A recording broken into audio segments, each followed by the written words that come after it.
In this video, we install a front and rear sway bar. Randall takes over this episode.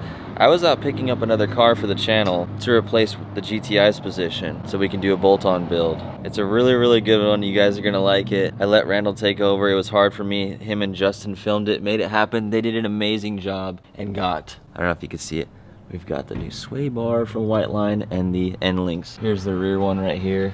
Got some pretty looking pieces on it. You should be asking yourself right now, why should I upgrade or modify my sway bars? We're gonna stiffen them up.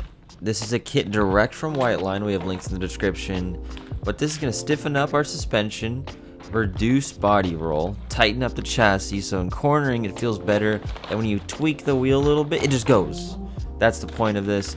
Coilover suspension, sway bars, end links, everything's adjustable. So if you're a daily driver or if you're a track guy, you have the adjustability. If you're a daily driver, you just stiffen things up. It's gonna be a win-win. Equally as important, we're gonna dive more into how sway bars work, but even more important, this Mazdaspeed3, we're giving it away to one of you guys. All you gotta do is go to Mazdaspeed3.com, purchase something, get your entries in to win.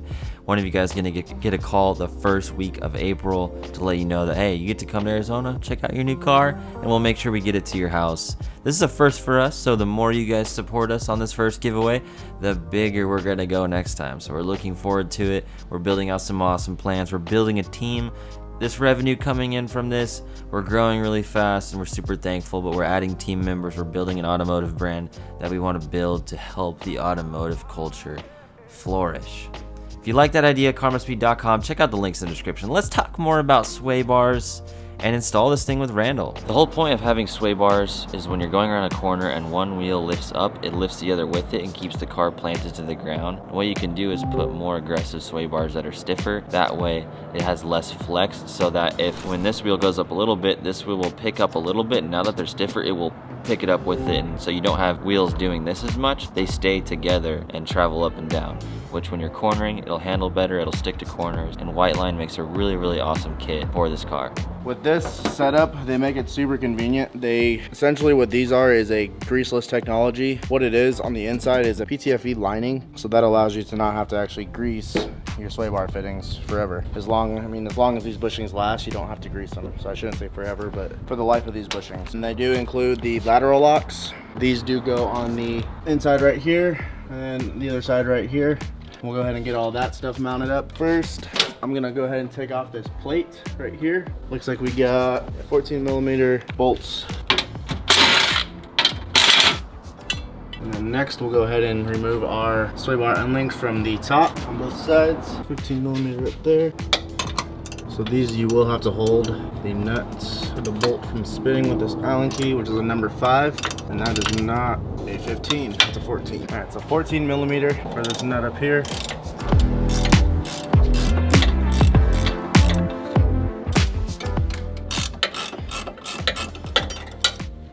And now just like that, sway bar is free.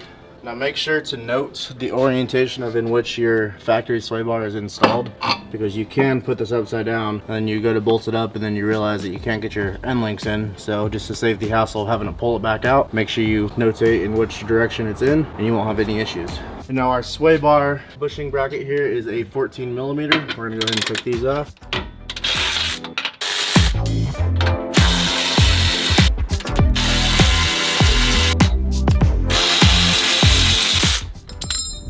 So these bushing caps do have a correct orientation. You can see right here, this is an arrow pointing up, so that you want to be facing to the upward position in the car. Same goes with the other side. Just make sure they're up and you won't have any issues. So now I'm gonna go ahead and slide these bushings on the sway bar like so. There is a little split in them. You just take it like that. So now I'm gonna go ahead and put these lock rings in place before we get the sway bar in there.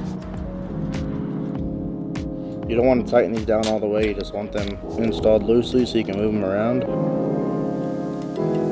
Just like so. We'll just kind of move them to the center over here and we'll get them in position once we have the bar mounted up in the car.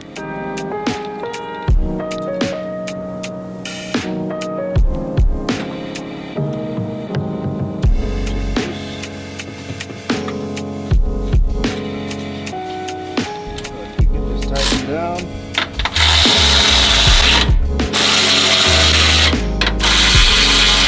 Sway bars in there. I'm gonna go ahead and grab the end links and get those put in. So now what we're gonna do, these end links are also adjustable. So as you can see, we have adjustability up and down. We're gonna go ahead and leave it bottomed out. Yeah, before you put this in, make sure you put your washer in on this side first. So I clearly forgot and realized with this sway bar, you have to have both end links go up into the lower control arm at the same time. So now, take them, get them into position, like so.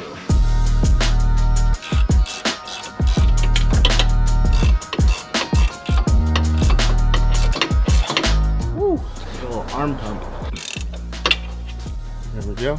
We'll go ahead and do the same thing for the bottom side. There we go. Now we'll go ahead and tighten up our little brackets right here.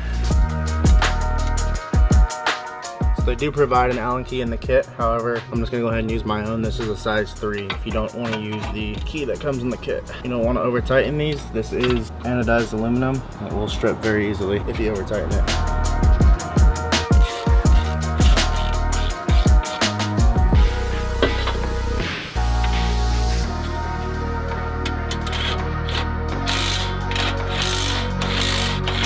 That's our sway bar completely installed. So we're gonna start removing our front sway bar on this Mazdaspeed. The process of doing it is a little extreme, only because you do have to drop the subframe down just to get to the bolts up in there. Well, you can get to the bolts to remove it without dropping the subframe. However, in order to pull the sway bar out, you have to drop the subframe down a little bit. It's not too much of a daunting task if you have the right tools and equipment to get it done efficiently. Being we have a lift, it'll make our job a lot easier. Now you can do this laying on the floor. However, it will just take you a little bit longer. To start this process, I'm going to go ahead and remove the lower control arms from the knuckle assembly itself. That way I can go ahead and just lower everything down at once without having to include this as well. So right down here we have a 14mm bottom.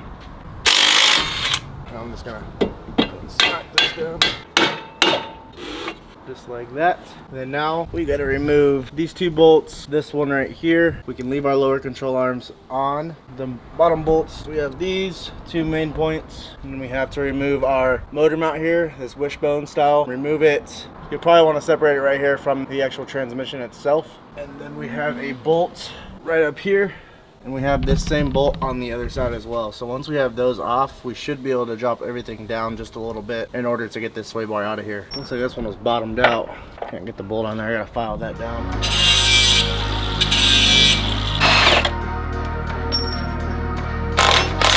We're also gonna have to remove our exhaust hanger grommets right here. So I'm gonna actually do those real quick before I forget. Exhaust hangers can be a pain in the butt to remove by hand. However, down in the Amazon link below, we'll leave this tool linked down in the description. This tool is a lifesaver and will save lots of bad words, and it's just a lot simpler tool. There we go. Ooh, almost ate it. So the bolts going to the dog bone mount on the side of the transmission are 19mm.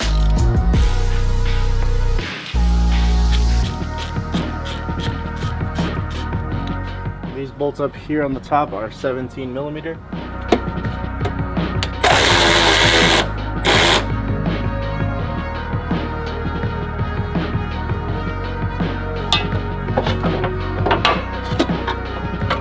A little bit of persuasion will come out, just like so. Same thing with the other sway bar as we did in the rear. Make sure you note the orientation of this sway bar, so when you go to put it in, everything lines up correctly.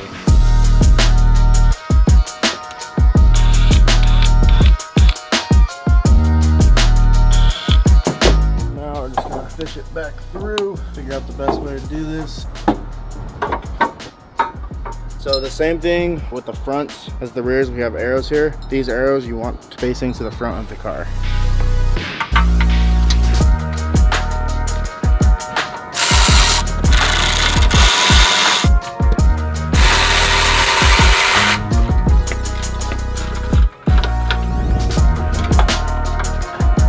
Now that we got everything tightened up, we're gonna go ahead and get this subframe back up into position. You gotta be very careful not to let this thing hang, because the steering rack is still hooked up and you don't wanna break anything. Then you're in for a lot more of a, let's say, a bad day.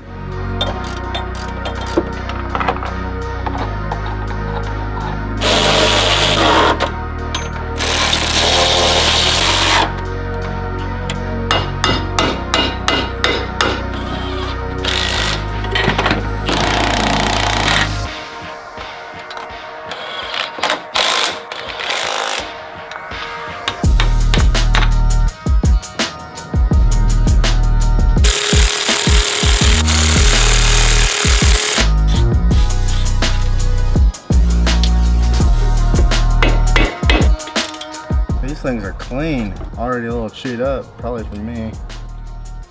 So now, put our end links on, and then the front and rear sway bar install is complete.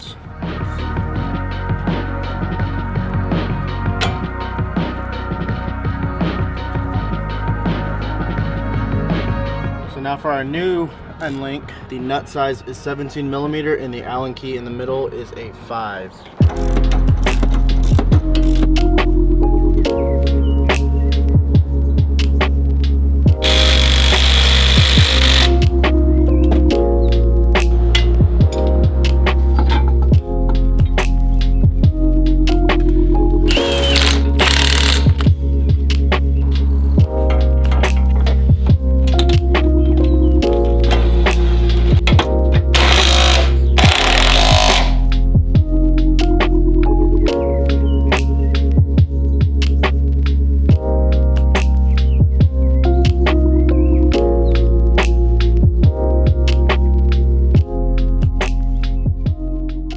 We have a couple more things before we can go drive the car and check out the improved handling, see what it feels like. We'll be sharing that with you, don't worry. But in the meantime, we'll show you how to install K-Sport coilovers right here. Go check out this video, lower the car, make it look better, improve the handling, ride better, get rid of all the clunks and sounds like that. Go check out this video on how to install K-Sport coilovers on our giveaway car number 1, our Mazdaspeed3. We'll see you over there.